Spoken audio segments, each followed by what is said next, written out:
ये अंदर भाव लेना, मैं नाम तो जप करता हूं, भजन करता हूं, लेकिन भाग्यशाली ये लोग हैं जो सुख भोग रहे। ये सुख है सच्चे सुख के जो मूल है, वो नाम भगवान है, और वो तुम्हारी जिब्या पे। समझो ना, क्या तुम्हारे पास कमी हो सकती है? जब नाम है तुम्हारे पास तो क्या कमी हो सकती? लेकिन हम उनको चाहते, हमें अच्छा खाने को मिले, अच्छा पहनने को मिले, अच्छी परिस्थिति, अभी वर्तमान में अनुकूलता, चार लोग प्रणाम करें, ये नाम का चमत्कार। ये कोई चमत्कार नहीं है। ये तो साधारण सुकृत से कोई पदाधिकारी बन जाता है तो बड़े बड़े उसको सलूट मारते हैं, हाथ जोड़ते हैं, बड़ी बड़ी व्यवस्था पीछे दौड़ रही। ये कोई खास बात है? ये स्वप्न है, सुकृतों के कारण थोड़े दिनों का स्वप्न है। इसके बाद अरे जो देवराजेंद्र के पद पर बैठा हुआ है वो भूखा अजगर बना हुआ पड़ा हुआ है जंगल में। जब महाराज युधिष्ठिर को फांसा तब वह प्रश्न उत्तर में पता चले महाराज नहुस है। क्या समझते हो देवराजेंद्र का वैभव? अरे एक किसी राज्य का पदाधिकारी हो तो देखो, गाड़ियों की लाइन पीछे आगे पीछे सब फोर्स से दौड़ रहा। देवराजेंद्र जिनकी आज्ञा पर अग्नि देवता, पवन देवता, बड़े बड़े महाबलशाली चलते हैं, वो अजगर बना पड़ा हुआ है। ये कोई भजन का फल है? भजन का फल है कोई फल फूल की चाह न रह जाए। राधा राधा राधा, चाह मिट गई, निरंतर नाम चल रहा, इससे बड़ा कोई लाभ नहीं। चाहे जितने जन्म लग जाए, अब तो हमें ऐसी स्थिति प्राप्त करनी, हमें स्थिति की तरफ ध्यान देना है। देखो एक प्रसंग में दिखाया कि अर्जुन जी के रोम रोम से भगवान नाम, तो स्वयं भगवान श्री कृष्ण उनके सर को अपनी गोद में लिए हुए, महादेव जी ब्रह्मा जी उनकी परिक्रमा कर रहे हैं अर्जुन जी की। नाम चल रहा है, क्या दुर्लभ, आप नाम को समझिए। अरे देखो प्रिया जो नाम जप रही, लाल जो नाम जप रहे, परस्पर प्रेम का स्वरूप, कितना नाम महामहिम है कि प्रिया लाल, और हम वो नाम गुरुदेव ने दिया उसको बहुत हल्के से ले रहे हैं, और जबकि नाम सुकृत धन अपनी जीवन ही, उन्होंने अपना जीवन दे दिया। अब हम सोच रहे राधा राधा कहने से हमें क्या मिला? अरे तेरे ऐसे भाग्य कहां थे कि तू राधा बोल पाता। ये तो वृंदावन की कृपा, रसिकों की कृपा, लाडली लाल की कृपा कि राधा बोल पा, यही सबसे बड़ा लाभ है। ये राधा तो हरि भी बोल रहे हैं ना, हरि और हमारे बोलने में अंतर हो रहा है। हमें प्रीति नहीं, हमें मात तो नहीं, उनका जीवन है राधा। राधा नाम जीवन है, वही जीवन हमारा हो जाए। जैसे हरि को प्यारा है राधा नाम, वैसे मुझे प्यारा हो जाए, यही हमारी सिद्धि है। हमारा महत्व बन जाए कि राधा, अब हमें क्या चाहिए? हमारे पास तो राधा नाम है, हरि नाम है। साधक के मन में ऐसा महत्व, ऐसा भाव नहीं आ पाता। देखो अभी आप कितने स्वतंत्र हो गए, कितना आपके झंझटे मिट गए। जो प्रभु कर रहे हो वही आप कर रहे हो। जब लालजू की कोई बात होती है ना, तो प्रियाजू का रोम रोम पुलकित हो जाता है। प्रीतम की बात कोई भी, जब प्रियाजू की बात होती है तो लालजू को ऐसा लगता है कि शास्त्रों कानों से मैं अपनी प्यारीजू का नाम, प्यारीजू का रूप, प्यारीजू की मैं, इसीलिए प्रायः रसिक जनों ने प्रिया रूप का वर्णन बहुत अधिक किया है, क्योंकि प्रभु आसक्त रहते हैं रसों को। क्योंकि प्रियाजू के अपनी गुण को सुनने में लालजू को कम अच्छा लगता है। जब प्रियाजू की कोई महिमा करता है तो एकदम ये, और हमको क्या करने को मिल रहा है? दोनों के रूप का गुणगान, दोनों के, आप देखो तो आपको मिला क्या है? अब बोले इसका फल क्या मिलेगा? बुद्धि मारी गई। अरे फल का फल तो तुम्हें वर्तमान में मिल रहा है।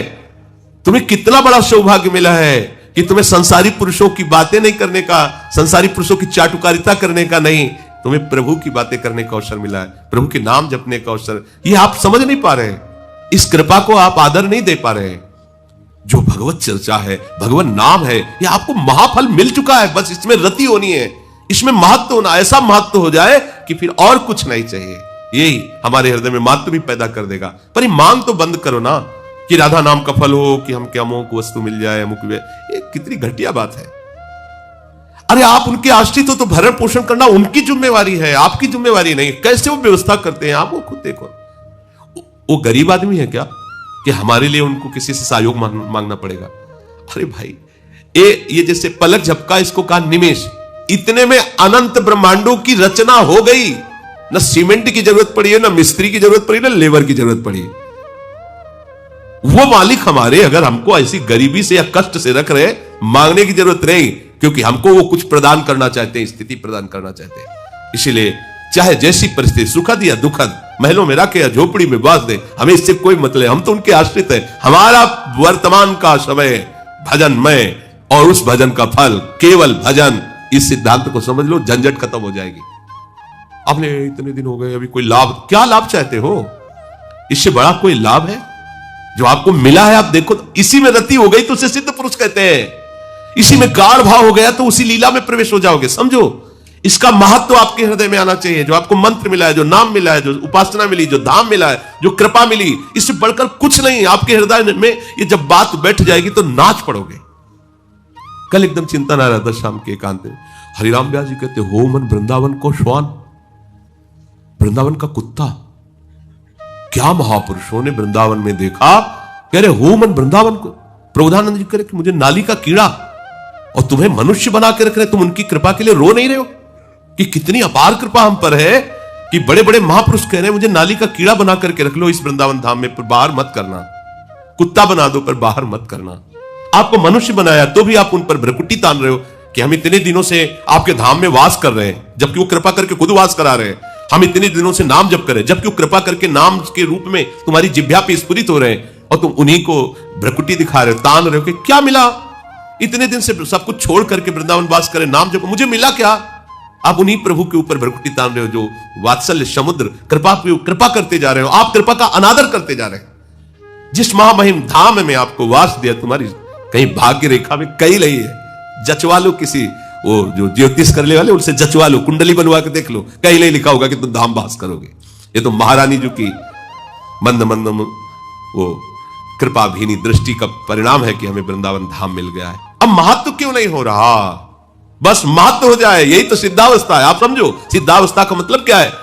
धाम में महत्व, नाम में महत्व, रूप में महत्व, लीला में महत्व, खत्म, सब खत्म।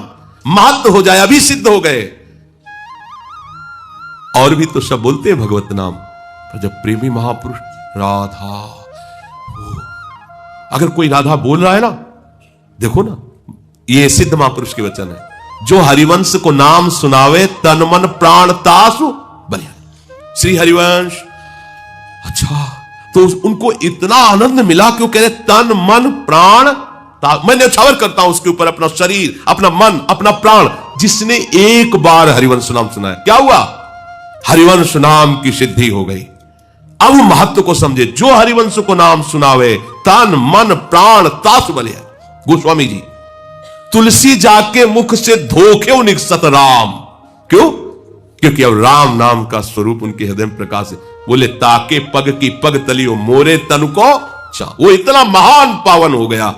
हुआ क्या, नाम का रस मिल गया, नाम में महत्व हो गया। भाई समझो, हमें और कुछ नहीं चाहना, नाम इतना प्राण प्यारा लगे, इतना महत्व नाम में हो जाए कि नाम चल रहा है, बस यही बड़ी बात है। हे नाथ, नरक में रखना पर नाम न छूटने पावे। ये जो अपने संध्या के समय विनय में गाते हैं, इसको बिसरी हो ना बिसारी हो, बस यही सबसे बड़ी बात है। बिसरी हो ना बिसारी हो, यही दान मोहि देव, श्री हरिवंश के लाडिले मोहि अपनी कर लियो। उपासक के मन में स्वाभाविक ऐसा विचार आना चाहिए कि हजारों नहीं अनेकों जन्म हो गए विषयों के लिए, अनेकों जन्म खो दिए विषयों में, सब के सब बिल्कुल बेकार जन्म चले गए, कोई लाभ नहीं मिला। अनेकों बार स्वर्ग गया, अनेकों बार नरक गया, अनेकों बार मृत्युलोक में आया, सब बेकार गया। अब की बार बेकार नहीं जाने देंगे। राधा राधा, ये बेकार नहीं जाने देगा। इस जन्म का सारा समय, सारी की सारी आयु, सारी की सारी सामर्थ्य केवल भजन में लगा देंगे, केवल भजन में। उसके लिए कुछ दुर्लभ नहीं, कुछ दुर्लभ नहीं। 5 वर्ष के बालक ने ठान लिया कि मैं ऐसा पद प्राप्त करूंगा कि मेरे पिता उत्तानपाद जिस सिंहासन में बैठे इनको भी ना मिला हो, और इनके पिता को भी ना मिला हो। नहीं मिला, स्वयं भूमन को भी वो पद नहीं मिला। 5 वर्ष का बालक निष्ठा लेके निकला, देवर्षि नारद जी जैसे समर्थ गुरु मिले। कहां जा रहा है, मैं जानता हूं कि तुम अपने पिता के गोद पर बैठने को नहीं पाए हो, माने तुम्हें ऐसा, बच्चे हो अभी, तुम्हारी बुद्धि ऐसी हो सकती। चलो, मैं अभी आदेश करूंगा, मेरे आदेश का पालन महाराज उत्तानपाद करेंगे, तुम्हें अभी उस सिंहासन का अधिकार प्राप्त हो जाएगा। अब तो और पक्का हो गया कि जिसकी प्राप्ति के लिए चला हूं केवल, तो जहां मुझे गोद में बैठने नहीं दिया जा रहा था, उस सिंहासन में बैठे, क्योंकि देवर्षि नारद की आज्ञा का उल्लंघन कोई नहीं कर सकता, चाहे वो कंस हो, चाहे वो कोई महात्मा हो, कोई भी हो।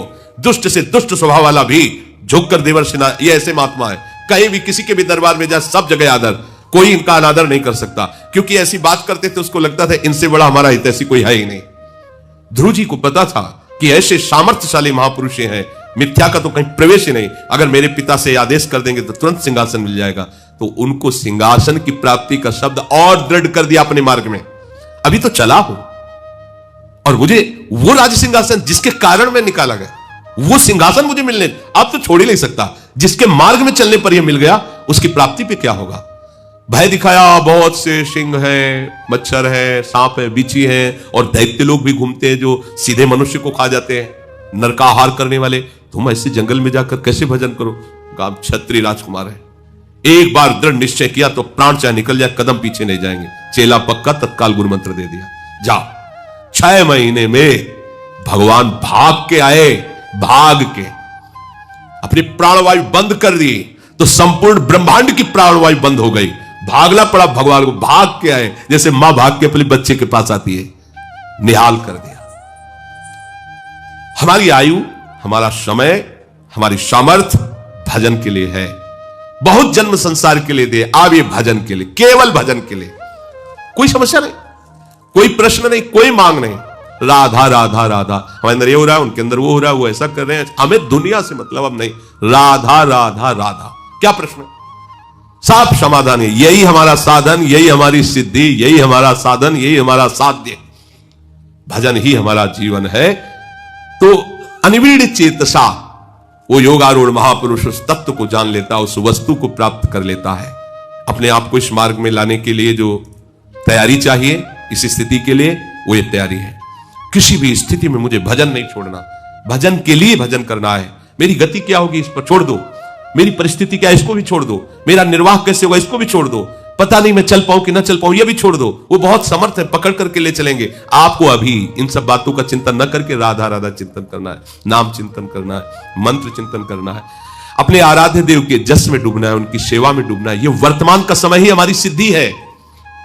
साधक करते करते जब इसमें अनुराग को प्राप्त हो जाता है, उसे सिद्ध कहते हैं। वो बात आधी आप अपने हृदय में रखो कि हम राधा बोल पा रहे हैं, ये हमारे लिए अहोभाग्य है। हम धाम में रह रहे, ये कभी तुम्हारे पुलकन नहीं आती कि मैं धाम में वास कर रहा हूं। 10-5 दिन कोई तीर्थ यात्रा करके आता है तो पूरे गांव में, ओ चित्रकूट गए थे, ऐसा, ओ वहां गए थे विश्वनाथ जी के दर्शन। तुम विश्वनाथ जी जहां दर्शन करने आते हैं, तुम वहां बैठे हुए, तुम्हारे हृदय में इस बात का फूलन नहीं हो रही, अहो भाग्य, लाडली के घर में रह रहा हूं। कैसे हो? अब हमारा क्या पूछना है कैसे हो, महारानी जी के घर में रह रहे। ए भजन कैसा साधन बनता है? श्री जी जाले, अब हम तो श्री जी के दरबार में पड़े रहते हैं, श्री जी के घर में रह रहे, श्री जी के घर में रह रहे। अभी कोई संशय तुम्हें?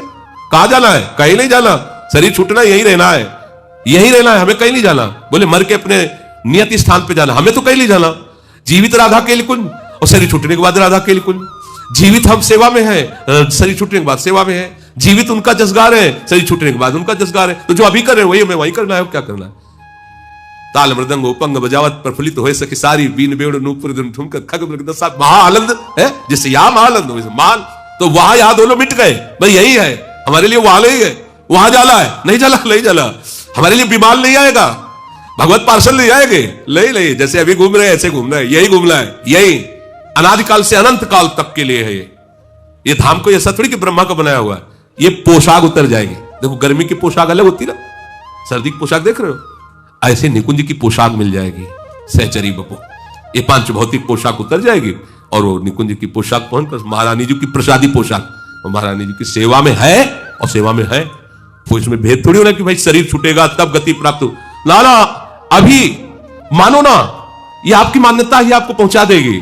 हम कहा तो ये पोशाक कहीं बाजार में नहीं मिलती, और ब्रह्मा जी के यहां नहीं बनती, ब्रह्मा के पूरे प्रपंच में ये पोशाक नहीं बनती, इसकी कीमत कोई नहीं दे सकता, है ही नहीं। तो कहां मिलती? बोले कृपा से मिलती है। तो भैया कृपा से घर आ गए तो पोशाक भी पहना दी जाएगी। व्यास सुवन प्रसाद देह मानसी गढ़े चित, हृदय में सहचरी भाव, कुछ दुर्लभ नहीं। अभी कल जब आप गान करते हुए आ रहे थे तो उसमें लिखा था, ध्रुवदास जी कह रहे मेरी सामर्थ्य कहा कि मैं वर्णन कर सकूं, लाडली लाल की शक्ति मुझसे सब करवा रही।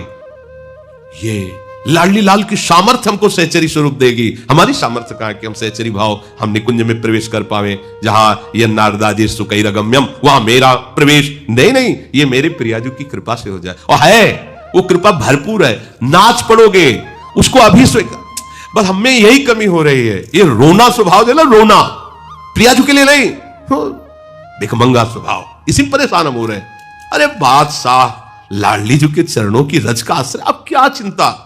बोले आपको चिंता नहीं होगी तो क्यों, हम ब्रह्मा के बनाए हुए नहीं क्या? तुम ब्रह्मा के बनाए हुए नहीं हो क्या? राधा नाम पर विश्वास करो, पकड़ लो, आज भी नाचो।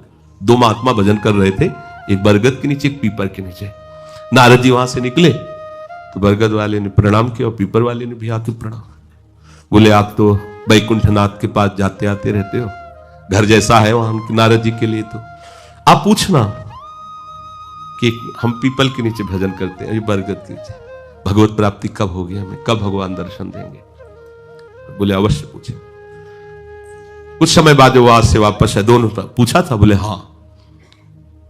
बरगद वाले की तरफ देख के कहा कि भगवान ने कहा जो बरगद के नीचे भजन करते हैं उनको तो इसी जन्म में हम मिलेंगे। पीपल वाले से कहा कि भगवान ने कहा जो आप भजन करते हो तो जितने पीपल के पत्ते हैं इतनी बार जन्म लेना पड़ेगा आपको। वो नाच पड़े, भगवान ने ऐसा कहा है ना। अश्रु चलने लगे कि अभी तक तो मेरे मन में था, पता नहीं भगवान मुझे जानते हैं कि नहीं जानते कि मैं उनका भजन करता हूं। वो जान गए ना, रोना ऐसी आनंद उंगन कि उसी क्षण भगवान प्रकट हुए, गले से लगा लिया पीपल वाले। लाला जी ने कहा प्रभु आप तो कह रहे थे जितने पीपल के, बोले जैसा भजन कर रहा था वैसे उसको इतने जन्म लगते, लेकिन अभी इसने जो स्वीकृति और गाढ़ भाव किया तो वो हो गया, मैं आ गया, समझे? एक क्षण में भगवत प्राप्ति हो गई। क्या स्वीकृत? उनको इस बात में दृष्टि नहीं गई कि पीपल के जितने पत्ते उतनी बार जलो, उनको इस बात में भगवान मुझे जानते हैं कि मैं उनका भजन कर रहा हूं, बस नाच गए, भगवान की दृष्टि में होना, हाँ बस उसी क्षण उनको भगवत साक्षात्कार हो गया। अरे हमको पता नहीं कि हमारी प्रियाजू ने अगर हमको स्वीकार नहीं किया होता तो हम धाम कैसे आ जाते? ये जो हमें लाभ है, मेरी प्रियाजू मुझे जानती है, मुझे ही नहीं, हम सब प्रियाजू की दृष्टि में प्रियाजू के द्वारा पास हुए। महाप्रभु की बात मानो ना, श्री राधिका कृपा बिनु सबके मनन आगम। श्री जी की कृपा के बिना तो मन से भी कोई वृंदावन को नहीं सोच सकता। आप तन से आए हो, तन से, तो श्री जी ने आपको बुला नहीं किया। और हम लोग इतने ऐसे मलिन बुद्धि के हैं कि फिर भी कहते क्या हमारे ऊपर कृपा है, हाँ हम वो कृपा मानेंगे, रुपया पैसा खा, आप कृपा है। हम लोग पार्थिव दृष्टि रखने वाले, इसलिए भजन ही हमारी साधन वृत्ति है और भजन ही हमारी सिद्धावस्था है। हर समय भजन को पकड़ो, भजन का फल भजन ही है, ये समझो। उकताया हुआ स्वभाव मत रखो, जल्दीबाजी में मत रखो, धीरे धीरे सब ठीक हो जाएगा। अभी नाम जप करते हैं, बस यही हमारा सबसे बड़ा लाभ है, नाम ना छूटे। श्री राधा वल्लभ लाल। पहला गुरु चरण आश्रय, दूसरा गुरु मंत्र नाम का अनुष्ठान, तीसरा गुरु की आज्ञा के अंतर्गत साधु सेवा, चौथा भजन में प्रतिदिन उत्साह बढ़ाना और दुखों को धैर्यपूर्वक सहना। मंत्रानुष्ठान, नामानुष्ठान, संत सेवा, उत्साह, धैर्य, ये गुरुदेव के शासन में रहकर पक्का भगवत साक्षात्कार हो जाएगा यदि गुरुदेव के शासन में रहकर अहंकार न करे तो। अगर गुरुदेव का शासन न स्वीकार करे तो यह साधन करते हुए अहम पुष्ट हो जाएगा और किसी न किसी महापुरुष का अपराध बन जाएगा, जिससे आपका भजन निष्फल हो जाएगा, भगवत साक्षात्कार नहीं हो पाएगा। इसलिए मंत्रानुष्ठान, नाम जप का अनुष्ठान, गुरु सेवा, संत सेवा, उत्साह, धैर्य, ये सब गुरु अनुशासन में करे, गुरु आज्ञा। आज संत सेवा का भाव है, आपकी अनुमति हो, आज्ञा हो, आज ये अनुष्ठान, आज ये हर बात, अब जो ही कहां करें हम सोई, आयुष लिए चले निजदासी। पहला। दूसरा, हर समय विचार करते रहो कि यहां कभी भी श्वास रुक सकती है, इसलिए मुझे यहां किसी से प्रेम ना होने पावे। ये बहुत सावधानी की बात है। मुझे यहां किसी से प्रेम ना होने पावे, नहीं उसके लिए मुझे लौटना पड़ेगा। जैसे हिरण से प्रेम हुआ तो आना पड़ा ना हिरण रूप में। यहां मुझसे किसी से द्वेष ना होने पावे। दो बातें देखनी, यहां प्रेम का तात्पर्य राग है और द्वेष। अगर ये दो हुए तो फिर आना पड़ेगा। लेना और देना, तो बाजार बंद नहीं होगी, न लेना न देना, मगन रहना। कबीरा खड़ा बाजार में, सबसे पूछत खैर, न काहू से दोस्ती और न काहू से बैर, समान भाव। तीसरा, ये भगवत प्राप्ति के लिए अत्यंत अनिवार्य है। पहला है गुरु प्रदत्त मंत्र, गुरु आज्ञा से ही संत सेवा, मंत्रानुष्ठान, नाम जप अनुष्ठान, उत्साह और धैर्य। सावधानी ये कि कहीं अहंकार ना आ जाए, कहीं किसी संत का भूलकर अपराध ना बन जाए। ये दूसरा, संसार में सदा रहना नहीं है, कभी भी कोई भी श्वास हमारी आखिरी हो सकती है, इसलिए हमें यहां किसी से प्रेम नहीं करना, क्योंकि हमें जाना है यहां। ना किसी से द्वेष करना है, सबसे भगवत भाव से। तीसरा, हमें प्रभु की प्रगट सेवा करके मानसिक सेवा में प्रवेश पाना है। मानसिक सेवा सब सेवाओं में महान सेवा होती है, पर वो बिना शरीर से प्रगट सेवा किए मानसिक सेवा की सिद्धि नहीं हो सकती। मानसिक सेवा से भगवत प्राप्ति बहुत जल्दी होती है, पर मानसिक सेवा प्रगट सेवा से होती है। चौथा, सब साधनों में सर्वश्रेष्ठ साधन और साध्य नाम पाया गया है। नाम, जो चलते फिरते उठते बैठते खाते पीते हर समय नाम जप करता रहता है, 24 घंटे चेतना जब है तब नाम चल रहा है। यह नाम जप का अभ्यास अंत समय के लिए किया जाता है कि जब हमारा आखिरी समय हो तो नाम जप हमारे हृदय में गूंज रहा हो। जीवन भर आप अभ्यास करो, अंतिम समय भगवान तुम्हारा अभ्यास बन जाएंगे, अंतिम समय भगवान स्मरण बन जाएंगे। ये बड़ा आनंद का विषय होता है जब कोई भयावह परिस्थिति आती, कष्टपूर्ण, और उस समय जब देखो कि मंत्र नाम चल रहा है, प्रिया जो मुस्कुरा रहे, बड़ा शीतल हृदय रहता है। ठीक है, बिल्कुल ठीक है, कनेक्शन सही है। उस समय हाय हाय मच जाए, प्रभु को भूल गए, संकट परिस्थिति, विपत्ति परिस्थिति आई या कोई भयानक परिस्थिति, फिर तो गड़बड़ है। यह अभ्यास भजन का 24 घंटे किस लिए किया जाता है? अंतिम समय के लिए। अंतिम समय निकल जाए, राधा कृष्ण हरि, बात बन गई। जब कोई जीवन भर अभ्यास करता है, ध्यान से सुनना, तो अंतिम समय उसका स्मरण भगवान बनते हैं। भगवान में अनन्य भाव आ जाना, बस बिल्कुल भगवत साक्षात्कार होने वाला ही है। ये अंदर की बात है, जबान की नहीं है। अंदर से अनन्यता केवल अपने आराध्य देव की अब दर्शन होने वाले ही है। शरणागति का मर्म है पूर्ण आत्मसमर्पण। ये आत्मसमर्पण बिना गुरुदेव के नहीं होता। आत्मसमर्पण करना भी हमको नहीं आता, वो गुरुदेव की कृपा से होता है। प्रभु प्रेम के सब साधन एक तरफ और आत्मसमर्पण एक तरफ। जिव ही आत्मसमर्पण दृढ़ होता है, तेव ही उपासक के नेत्रों के सामने युगल सरकार झलकने लगते हैं। इसलिए हर समय नाम जप, भगवद आश्रय और ये विचार कि श्वासों भर या जियब की करे प्रतीति न कोई, ना जाने फिर श्वास को आवन होए न होए। राधा राधा राधा, अगर हमारी यही आखिरी श्वास है तो हमारा काम बन गया। आखिरी श्वास किसे कहते हैं समझना। जैसे हम बोले राधा, अब हम बोलने लायक नहीं रहे, 4 दिन जिए तो ये हमारी आखिरी श्वास मानी जाएगी, क्योंकि 4 दिन हम मूर्छित पड़े रहे, हमारे द्वारा कोई सत्कर्म या असत्कर्म नहीं बना, आखिरी शब्द था राधा, तो उस विधान के अनुसार उसका आखिरी शब्द उसका परम कल्याण कर देगा। श्वासों भर या जियन की करे प्रतीति न कोए, एक श्वास और जीऊंगा इसका विश्वास नहीं है। ना जाने फिर श्वास को आवन होए न होए, इसलिए वर्तमान की श्वास में राधा राधा। परिजन भाई बापू देखे देखत नित मरत, अमर मोह बस आप याते अचरज कवन बड़। तुम देख रहे हो सब जा रहे हैं, क्या तुम नहीं जाओगे? तो हर श्वास को सार्थक क्यों नहीं कर रहे हो?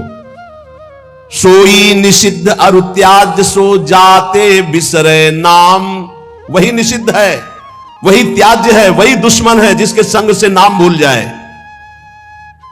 त्याग सूत्र ये राख मन विधि जपिबो हरि नाम, सबसे बड़ी विधि है, नाम निरंतर चल रहा है। सबसे बड़ा निषेध है, जिस व्यक्ति वस्तु स्थान के संग से नाम छूटे उसको त्याग दो, उसका संग मत करो। जाके संग को मति मति उपजय करत भजन में भंग, तजोरे मन हरि विमुखन को संग। जीने को फल पी तब ही जब 8 पहर तब नाम, पी तेरो सुमिरन बिना जीवो कौने काम। प्यारे, तेरे जीवन का परम लाभ यही कि हर समय तेरी जिह्वा से नाम चलता रहे। यदि नाम नहीं चल रहा तो तेरा जीना बेकार, किस काम का जीना। इसलिए कुछ प्रश्न हैं बहुत उत्तम, जिनके सारांश में उत्तर हैं, जो हमारे परमार्थ में बहुत सहयोगी हैं। दीनता और नम्रता भगवान को बहुत प्रिय है, इसका क्या लक्षण है? तो बोले जिसके अभिमान का संपूर्ण अभाव हो चुका है, उसी में दैन्यता और नम्रता आती है। दैन्यता और नम्रता भगवान को बहुत प्रिय है, इसका क्या लक्षण है? तो उत्तर, जिसके अभिमान का पूर्ण रूप से अभाव हो गया है। कर्म किसे नहीं बांधते हैं? भगवत प्रेमी महात्मा को या ब्रह्मबोध संपन्न महात्मा को, दो के ऊपर कर्म विधान लागू नहीं होता।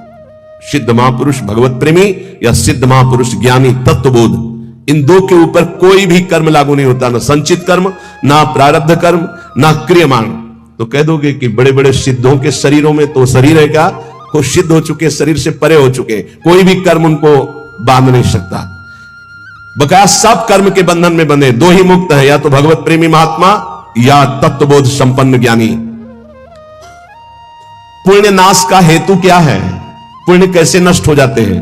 जब कोई अहंकार में भरकर अपने पुण्य की चर्चा करता है, उसी समय सारे पुण्य नष्ट हो जाते हैं। ध्यान देना, वो वृंदावन गए थे, 100 संतों को फिर रबड़ी और खीर पवाई और फिर 100 दक्षिणा भी दी। अरे हम कहा तो चलता ही रहता, फिर एक एक सेव और महात्मा लोग तो कह रहे थे जैसा तुमने पवाया वैसा तो आज तक पाया ही नहीं, सब गया तुम्हारा, सब गया, जो तुमने किया था सब नष्ट हो गया। ध्यान देना, पुण्य नष्ट कैसे हो जाते हैं? अहंकार में भर करके अपने किए हुए पुण्यों का वर्णन करने से पुण्य नष्ट हो जाते। बहुत ही लाभदायक प्रश्न उत्तर है। 4 लोग बैठे, वो प्रयाग गए थे तीर्थ, संगम में 4 बजे स्नान किया, फिर ऐसा सर्दी तो थी पर हमने कहा ऐसा, और हमने दान भी दिया, वो सब जा रहा है, सब नष्ट हो रहा है। कभी अपने सुकृतों को, अच्छे कार्यों को, भगवत कार्यों को प्रकाशित ना करें। पता नहीं लोगों के दिमाग में क्या भरा रहता है।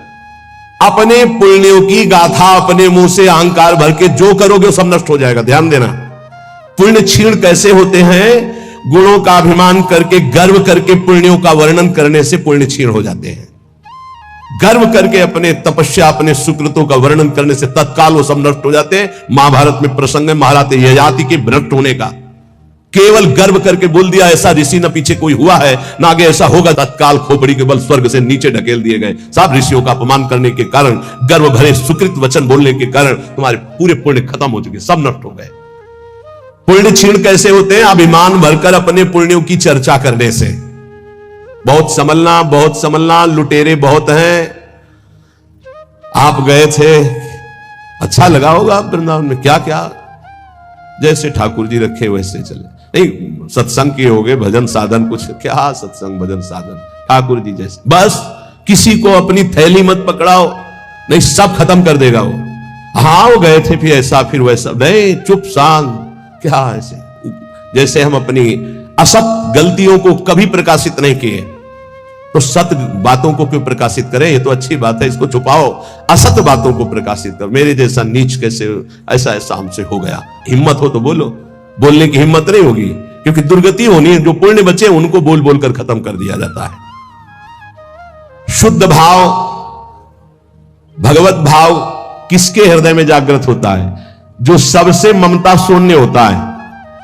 ध्यान रखना, भगवत भाव किसके हृदय में जागृत होता है? जो सबसे ममता शून्य होता है। सबकी ममता ताग बटोरी, मम पद मन ही बांध बटोरी। देखते एक एक प्रश्न और छोटे उत्तर महान चीज है। संसार के बंधन का कारण क्या है? व्यक्ति वस्तु स्थान में दृढ़ आसक्ति। मैं इस वस्तु के बिना नहीं जी सकता, मैं इस व्यक्ति के बिना नहीं जी सकता, मैं इस जगह के बिना नहीं जी सकता। बंधन का कारण क्या है? वस्तु, व्यक्ति, स्थान की दृढ़ आसक्ति। धन्यवाद का पात्र कौन है? जो समदर्शी ब्रह्मदर्शी महापुरुष है। समदर्शी वासुदेवा सर्वमिति, जो सर्वत्र भगवान को देखता है, वो धन्यवाद का पात्र है। महान श्रेष्ठ पुरुष किसे कहते हैं? जो अहंकार नष्ट कर चुका है अपना, वही महान पुरुष है। अहंकार रहित हुआ ही महान पुरुष है। ये जन्म मरण के चक्कर को पुष्ट करने वाली साकल क्या है? साकल माने बांधने वाली। बोले भोगों की वासना ही ये साकल है जो जीव को बांधती है। सुख प्राप्ति का उपाय क्या है? नाम जप करते हुए भोगों की तृष्णा का त्याग करना। तृष्णा कहते हैं भोगे हुए भोग को बार बार भोगने की इच्छा का नाम तृष्णा है। फिर प्रश्न सुनो, सुख कैसे प्राप्त हो? बोले जो नाम जप करते हुए भोगों की तृष्णा का त्याग कर देता है वो सुखी हो जाता है। जन्म कैसे होता है?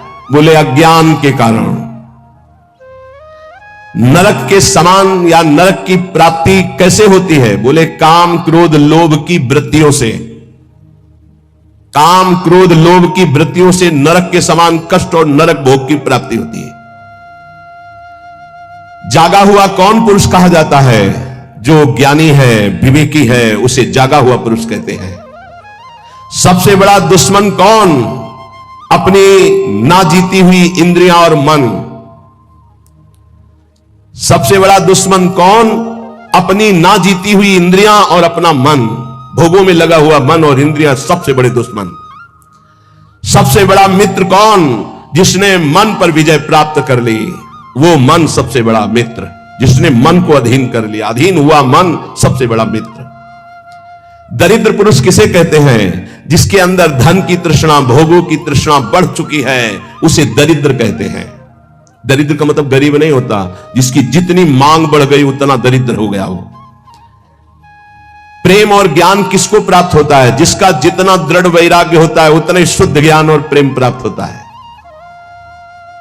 मृत्यु के समान कष्टदायक कौन है? बोले प्रमाद।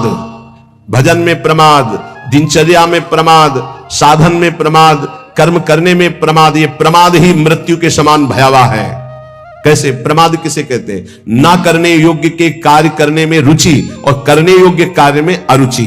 ये जितनी जेल भरी है प्रमाद से ही भरी है। प्रेम किससे करना चाहिए?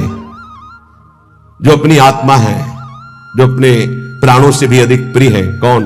अपने प्रभु। प्रभु से प्यार करना चाहिए। संपत्तिवान किसे कहते हैं? नाम जापक को। धनी कौन? सबसे बड़ा संसार में धनी कौन? बोले जिसके पास जितना नाम रूपी धन है वही संपत्तिवान। ऐसा कौन सा बंधन है जिसे खोलना बहुत कठिन है? बोले आसक्ति। ये आसक्ति है पर ये जा नहीं सकती। ये आसक्ति, स्त्री की आसक्ति, पुरुष की आसक्ति, भोगों की आसक्ति, रुपए की आसक्ति, पद की आसक्ति। शीघ्र से शीघ्र क्या किया जाए? भजन। शीघ्र से शीघ्र भजन कर लो, पता नहीं कब श्वास रुक जाए। जो मदिरा जैसे मतवाला कर देती है, निर्णय लायक नहीं रखती, ऐसा ही क्या है जो मदिरा की तरह मादक करके भ्रष्ट कर देता है? बोले धन का नशा। धन का नशा। अंधों में अंधा पुरुष कौन है? मतलब अंधों से भी अंधा पुरुष कौन है? बोले जो काम से व्याकुल हो चुका है। वो नहीं देखेगा कि बेटी है कि बहन है कि पूज्य है कि क्या है। कोआ मदांधो मदना तुरोवा। जिसके अंदर काम सवार हो गया वो नीच पुरुष कुछ भी कर सकता है। कामातुरोवा। अंधा कौन है अंधों में अंधा? बोले जो कामातुरोवा। चित्त की एकाग्रता हो गई, इसका परिचय क्या है? उठते बैठते चलते फिरते हर समय प्रभु के ध्यान में वृत्ति बनी रहे, यह चित्त की एकाग्रता है। इस संसार में सबसे बड़ा लाभान्वित कौन हुआ? जिसे भगवत प्राप्ति हो गई। अत्यंत दुखद क्या है? सबसे बड़ा दुख क्या है? भोगों की आशा। भोगों की आशा जिसमें सब फंसे हुए हैं। दुखालयम शाश्वतम। कोई बिरला होगा। आशा ही परमम दुखम, नैराश्यम परमम सुखम। किस पर भरोसा करना चाहिए? एकमात्र भगवान पर। बस। किस पर भरोसा करना चाहिए? एकमात्र भगवान पर और किसी पर नहीं। जिनको हम अपनी रक्षा में समझ रहे हैं वही भक्षक हो जाते हैं। एकमात्र रक्षक श्री भगवान है। अब यहां एक बात देखना है, कभी कभी अज्ञानी जी ऐसा कहते हैं कि देखो इसको ऐसा क्या हो रहा है तो भगवान क्यों नहीं बचा लिए? कर्म का भोग है। जीव अपने कर्म का भोग भोगता है। वो स्वभाव को समझिए, कुसुमादपि कोमलानी वज्रादपि कठोराणी। वो कुसुम से भी कोमल हृदय का है, वज्र से भी कठोर हृदय का है। जो कर्म जैसे करता है उस जीव को वैसे ही भोगना पड़ता है, वैसे ही भोगना पड़ता है। फिर लोग प्रश्न करते हैं कि कहते हैं भगवान तो चराचर जीव के स्वामी हैं, उन्होंने इस जीव को क्यों नहीं बचा लिया? तो दो सिद्धांत समझ लोगे तो आपको भ्रम खत्म हो जाएगा। वो अपने आप से अपने आप को रचता है, शब्द याद रखना। वो अपने आप से अपने आप का पालन करता है, वो अपने आप से अपने आप का विनाश करता है, दूसरा कोई है नहीं, पहला सिद्धांत। और दूसरा, अगर तुम दूसरा मानते हो तो अवश्य में वो भोक्तव्यम कृतम कर्म शुभाशुभम, आपको अपने शुभ अशुभ कर्म भोगने पड़ेंगे। एकांत में किसी जीव को भून करके आपने खाया, अब आपको चौड़े पे भूनेगा कर्म, आपका चौड़े पे जला के तुम्हें राख कर देगा, पक्का। गाड़ी जा रही, एक्सीडेंट हुआ, सब पिस गए, जल गए, अवश्य में भोक्तव्यम कृतम कर्म शुभाशुभम। भरोसा एकमात्र श्री भगवान पर, और कर्म सच्चे तो कोई दुख नहीं दे सकता। अगर कर्म तुमने पाप कर्म किए तो वो निरपेक्ष होकर परमात्मा तुम्हारे अंदर बैठे ही देख रहा है, वो बिल्कुल सहयोग नहीं करेगा, ध्यान रखना। जब पाप कर्म कर रहे थे तब ध्यान दिया तुमने कि परमात्मा तुम्हें देख रहा है? नहीं दिया। तो अब जब उसका दंड आएगा तो तुम फिर भोगोगे, फिर वो नहीं देखने वाला। वज्रादपि कठोराणी, वज्र से भी वो कठोर है। तिनकर काल रूप में भ्राता, अर्जुन से विराट रूप को दिखाकर कह रहे, देख मैं काल का महाकाल, और सबको चबा रहे हैं वही श्री कृष्ण, जो सबको रचते हैं, सबका पालन करते हैं, वही सबका संहार करते हैं, कोई दूसरा नहीं। जो विवेकवान है वो कभी संशय नहीं करता, कहां गया भगवान, कैसे रक्षा? अरे वही है, वही उन्हीं में है, वही आग बना हुआ जल रहा है, वही आग है। बस किसका जीवन सबसे पवित्र और श्रेष्ठ माना जाएगा? जो निरंतर भगवान की आज्ञा में रहकर भजन करते हुए कर्तव्य कर्म करता है। समाधि किसे कहते हैं? जो चलते फिरते उठते बैठते हर समय परमात्मा चिंतन में डूबा हुआ है, एकात्म भाव से। संपूर्ण त्रिभुवन को किसने जीत लिया? जिसने मन को निर्विषय कर लिया।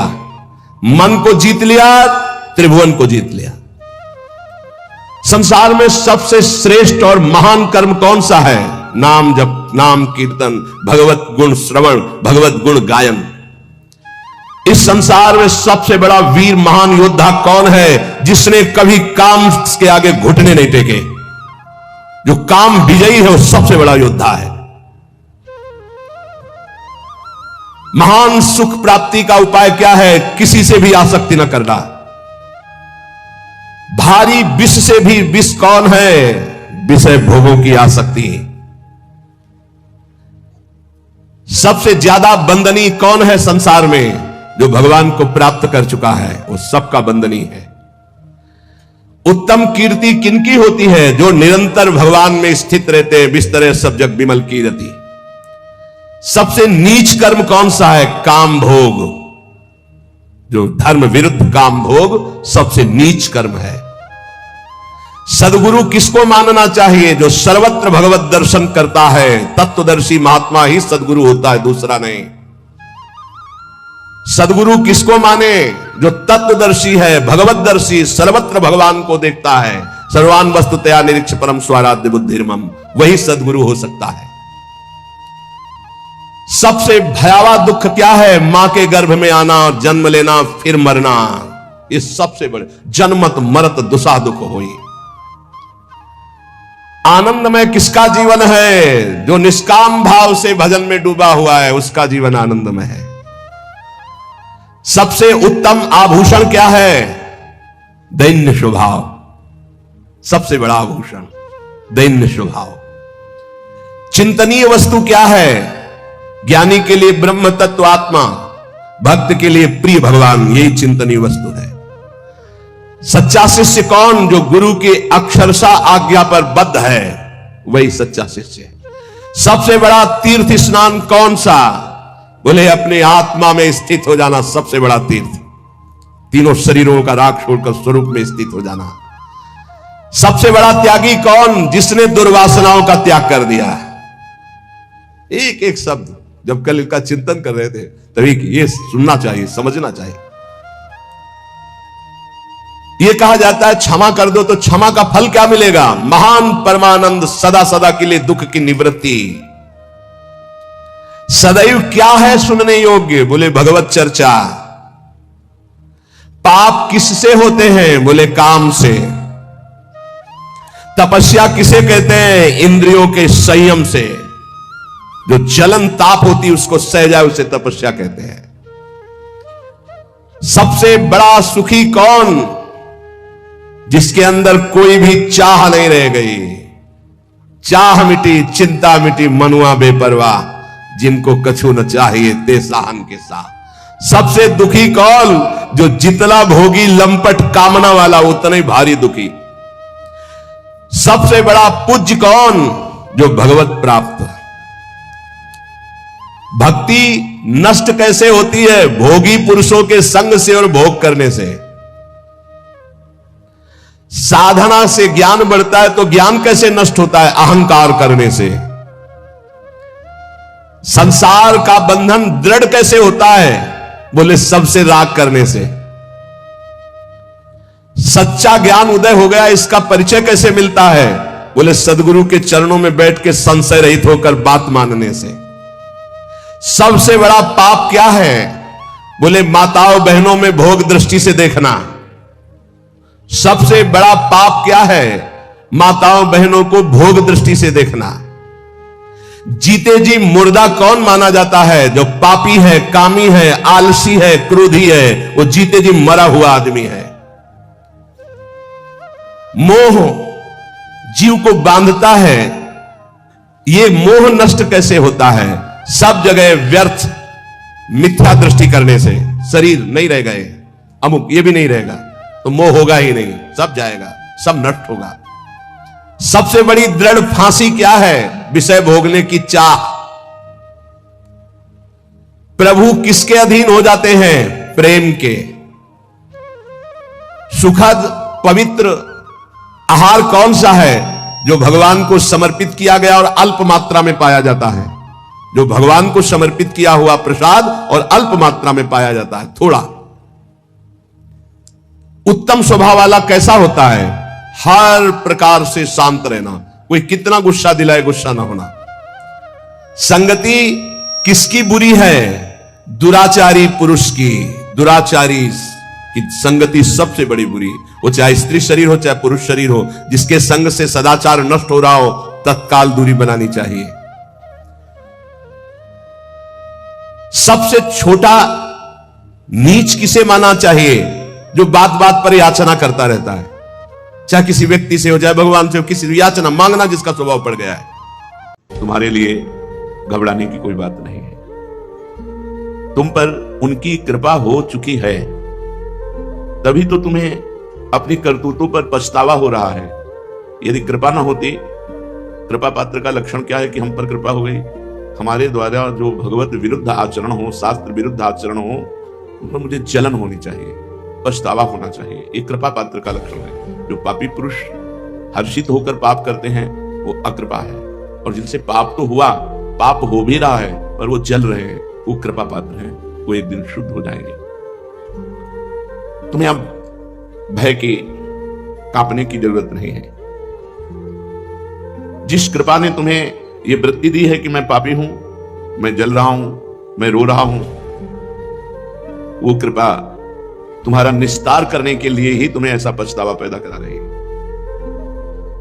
तुम्हें सही बताऊं, तुम्हें भगवान से मिलाने के लिए कृपा ने कमर कस लिया है। उस कृपा पर विश्वास करो, मन में निश्चय करो कि मेरे ऊपर भगवान की अपार कृपा हुई है। नहीं, मैं अपने कर्मों का पश्चाताप करता ही नहीं, मैं जलता ही नहीं, उसी कर्मों को करता रहता। भगवान बड़े दयालु हैं। वे गिरे हुए पापियों को, नीचों को गले लगाते हैं, बहुत जल्दी अपनाते हैं। स्नेहमयी माता जैसे अपने बच्चे की गंदगी अपने हाथों से साफ करती है, ऐसे ही भगवान अपने कर कमल से उसके महापापों को साफ करते हैं और हृदय से लगा लेते हैं और उसे जगत पूजनीय बना देते हैं। जो महापापी है उसे भगवान अपने कर कमल से परम पावन करते हैं। अहम त्वाम सर्व पापेभ्यो मोक्षयिष्यामि मा शुचा। मैं तुम्हें पवित्र करूंगा, पाप रूपी मल को मैं धोऊंगा और पाप रूपी मल को धोकर हृदय से लगा लेते हैं और जगत पूजनी बना देते हैं। भैया तुम चिंता ना करो, भगवान सर्वशक्तिमान हैं, सर्वेश्वर हैं, उनकी कृपा से तुम्हारे सारे पाप भस्म हो जाएंगे। तुम्हें भगवान ने स्वीकार कर लिया है, ये लक्षण है। तुम्हें भगवान की प्राप्ति होगी, ये मुझे दिखाई दे रहा है। क्योंकि ऐसी जलन, अपने कर्मों का पश्चाताप करके रोना। अब तुम एक उपाय पकड़ लो, भगवान का आश्रय लेकर नाम जप शुरू कर दो। कोई भी पाप हो गया हो, ये उत्साहवर्धन के लिए नहीं है कि आप नाम जप करते हुए पाप करें, वो पाप भस्म हो जाएगा, इसे नामापराध कहते हैं, ये आपको और कष्ट देगा। यदि आपसे पूर्व में पाप हो गए हैं और आपके हृदय में जलन है, भगवान का आश्रय लो और भगवान का नाम जप शुरू कर दो, तुम सब पापों से मुक्त हो जाओगे। देखना तुम्हारी काया पलट हो जाएगी। यदि तुमने भगवान का आश्रय लिया, भगवान का नाम जप किया, तुम्हारी काया पलट हो जाएगी। तुम महान साधुओं की सभा में बैठने के सौभाग्यशाली हो जाओगे, योग्य हो जाओगे। संतों की सभा में बैठने का ये दुर्लभ सौभाग्य भगवान की कृपा से मिलता है। शुद्ध दारा धन लक्ष्मी पापियों के घर होए, संत समागम हरि कथा तुलसी दुर्लभ दोए। भगवत प्रेमी महात्माओं की चर्चा में समागम में बैठना, साधु सभा में बैठना, ये बड़े सौभाग्य का, तुम साधु सभा में सौभाग्यशाली होकर बैठने लायक हो जाओगे। एक तुम ही क्या, मैं सबके लिए कहता हूं, इस कलयुग में आज ऐसे बहुत लोग हैं जो अपने माता पिता का अपमान रूपी पाप करते हैं, पराई स्त्री का व्यभिचार करते हैं, पराये धन पराई संपत्ति पर नजर रखते हैं, मन वचन कर्म से हिंसा करते हैं। ऐसे सब लोगों से प्रार्थना है कि कुसंग में पढ़ करके मन ने मत करके तुमसे प्रबल गुलामी करवाते हुए पाप करवा लिया। अब तुम बिल्कुल डरो मत। ऐसे इतिहास साक्षी है, महान व्यभिचारी पापियों को भगवान ने महात्मा बना दिया और भगवान ने कहा, अपिचेत सुदुराचारो भजते माम अनन्य भाग साधुरेव समन्तव्या सम्यक व्यवसिता। ऐसा सांगो पांग दुराचार करने वाला, मतलब कोई भी दुराचार नहीं छूटा। ऐसा भी पापी यदि ये मन में विचार करके कि भगवान के सिवा अब मेरा कोई नहीं निस्तार कर सकता और भगवान की शरण में हो गया, तो भगवान कह रहे उसे साधु मानो, क्योंकि मैं साधु से बनाऊंगा। जिन्होंने अपनी जवानी संयम में नहीं बिताई तो पाप निश्चित हुए। ये यौवन अवस्था एक तूफान अवस्था है। जौवन ज्वर के ही नहीं बलकावा। ये जवानी का बुखार किसको नहीं चढ़ा? जहां जवानी का बुखार चढ़ा तो मनमानी पापाचरण होने लगते हैं। अगर भगवान की कृपा न होती तो जीवन का अंत इसी में हो जाता, निद्रा भय आहार मैथुन, बस यही। भगवान का कृपा पात्र है जो अपने जीवन में असंतुष्ट हो चुका है, अपनी धन संपत्ति भोग विलासिता इससे असंतुष्ट हो चुका है और उसके मन में एक सच्चे सुख की चाह जग गई, एक हृदय में पश्चाताप होने लगा, नहीं मैं गलत हूं, मुझे सही मार्ग चाहिए, मुझे निष्पाप होकर परम पवित्र भगवदानंद की अनुभूति चाहिए। वो कृपा पात्र बन गया, वो भगवान का कृपा पात्र है। नहीं तो जीवन अंत तक अशुद्ध आचरणों में ही व्यतीत होता। जिनका जीवन अपवित्र है, पापाचरण करते हैं, सुधार के लिए दो बात एकदम स्पष्ट है, भगवान का आश्रय और भगवान का नाम जप। ये दो बात पकड़ लो, परम मंगल हो जाएगा। निश्चय तुम परम पूजनी हो जाओगे। अहोवत स्वपच तो गरियान, वो स्वपच भी गरियान श्रेष्ठ है जिसकी जिह्वा पर भगवान का मंगल में नाम है। भगवान की चरण रज का अधिकारी बन जाता है वो जो भगवान के आश्रित होकर भगवान का नाम जप करता है। परंतु बिरले लोग ऐसे होते हैं जिनको सत्संग की प्राप्ति होती है। कुछ लोगों के हृदय में कृपा होती है तो पाप आदि के कारण जलन होती है, पर उनको सही दिशा न मिलने के कारण फिर वो उसी में गिर जाते हैं। बड़े भाग्यशाली हैं जिनकी जलन को सही दिशा मिल जाए, पश्चाताप को सही दिशा मिल जाए और वो भगवान के मार्ग में अग्रसर हो जाए। अधिकांश जन समुदाय पापाचरण की तरफ भी बढ़ता चला जा रहा है। रुपया मिले वो कुछ भी करना पड़े, कुछ भी करना पड़े, इतना रुपये में इतना प्रेम, कुछ भी करना पड़े, चरित्र बेचना पड़े, धर्म बेचना पड़े, पाप करना पड़े, हिंसा करनी पड़े, बस रुपये से विषय भोग, विषय भोग से जीवन, जीवन से विषय भोग, अंततो गत्वा नरक की प्राप्ति। पाप के कीचड़ में उनकी जिंदगी फंसी रहती है। ऊपर से भोले भाले साफ सुथरा दिखाई देते लेकिन अंदर से बहुत गंदे होते हैं। ऐसी दशा में उन लोगों के लिए एकमात्र उपाय है भगवान का आश्रय और नाम, आश्रय भगवान का और नाम जप। बड़े भाग्यवान हैं जो ये साधन पकड़ लें। आश्रय हृदय से होता है, नाम जप जबान से होता है। भगवान बड़े कृपालु हैं, बड़े कृपा बरसाने वाले हैं। जिस समय साधक आश्रय लेकर नाम जप शुरू कर देता है उसके हृदय में जलन शुरू होती है। बुरे कर्मों का बिना भोगे नाश। इसलिए ये मत सोचो कि प्रारंभ में हम नाम जप कर रहे हैं, हमारे हृदय में बहुत जलन हो रही, उसको मिटाने के लिए किसी विषय का सेवन करें, ऐसा नहीं। जलन हो रही, बहुत बढ़िया काम हो रहा है, सोना कसौटी पे कसा जा रहा है, उसका मल दूर हो रहा है, ऐसे हमारा मन जल करके बिना प्रारब्ध भोगे, बिना पाप कर्म भोगे वो सब पाप नष्ट हो जाएंगे। जो पश्चाताप है, जो जलन है, उस सारे पापों को नष्ट कर देगी यदि नाम जब चल रहा है साथ में। तो भगवान की कृपा से नाम में प्रेम और नाम की कृपा से भगवान में प्रेम, ये संयोग देखो। भगवान की कृपा से नाम में प्रेम और नाम की कृपा से भगवान में प्रेम। बिना नाम के भगवान से प्रेम नहीं हो सकता। हरिवंश कृपा, हरिवंश कहां और हरिवंश कहां, हरिवंश लाहें। जिनके मुख में राधा राधा कृष्ण कृष्ण भगवान नाम निकल रहा है, उनको भगवान ने स्वीकार कर लिया है। अब निश्चित भगवान की उनके ऊपर कृपा है, भगवान की कृपा से भगवान नाम जप कर रहे हैं और भगवान नाम जप से भगवान में प्रेम हो जाएगा।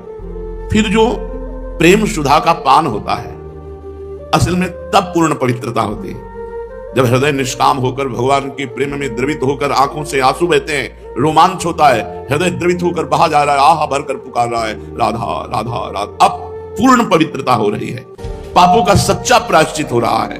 भगवान उसके हृदय की बात को देखते हैं। फिर अब उसके हृदय में प्रार्थना प्रकट होती है, पुकार प्रकट होती है और भगवान से वो पुकार करके कहता है, हे मेरे नाथ, हे देवादिदेव, हे परमेश्वर, मैं बहुत भूल में था, बहुत गलती हो गई, लेकिन अब लो नशानी, अब ना नशे, अब गलती नहीं करूंगा। मैं आपसे मांगने लायक तो नहीं हूं कि कुछ किया हो तो मांगू आपसे, कोई सेवा की हो, कोई तपस्या की हो तो हम आपसे वरदान मांगे, पर नाथ मैं आपसे एक भीख मांगता हूं। आप दाता हैं, दयालु हैं, दया करके मुझे दे दो कि मैं कभी आपके नाम को न भूलूं, सदैव मेरे हृदय देश में आपका नाम चलता रहे। मुझे बहुत अच्छी बात लगी थी परसों नरसों सत्संग में, गोस्वामी तुलसीदास जी कह रहे हैं, बड़े बड़े व्रतधारी, तपस्वी, त्यागी, नियम, याज्ञिक, बहुत सब है, इनको तराजू में हे रघुनाथ जी एक तरफ तौलिएगा और मुझे तौलिएगा। तो वैसे तो मैं भूत भविष्य वर्तमान में नीच जनों में सबसे श्रेष्ठ नीच हूं, पर पलड़ा मेरा गुरु रहेगा, क्योंकि मैंने राम नाम का आश्रय लिया है।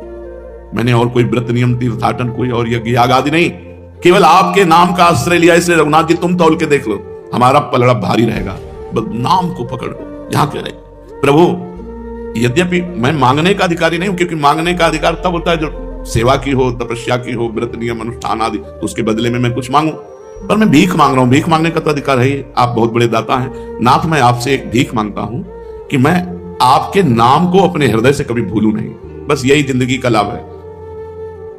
सब संतों की सुन करके कह रहा हूं और अपने हृदय की बात कह रहा हूं। हृदय में नाम चल रहा है, बस हमें कुछ नहीं चाहिए, लोक परलोक सुख मोक्ष बंधन ये सब हमारे लिए कूड़ा करकट। हमारे हृदय में नाम चल रहा है, बस हम संतुष्ट हैं।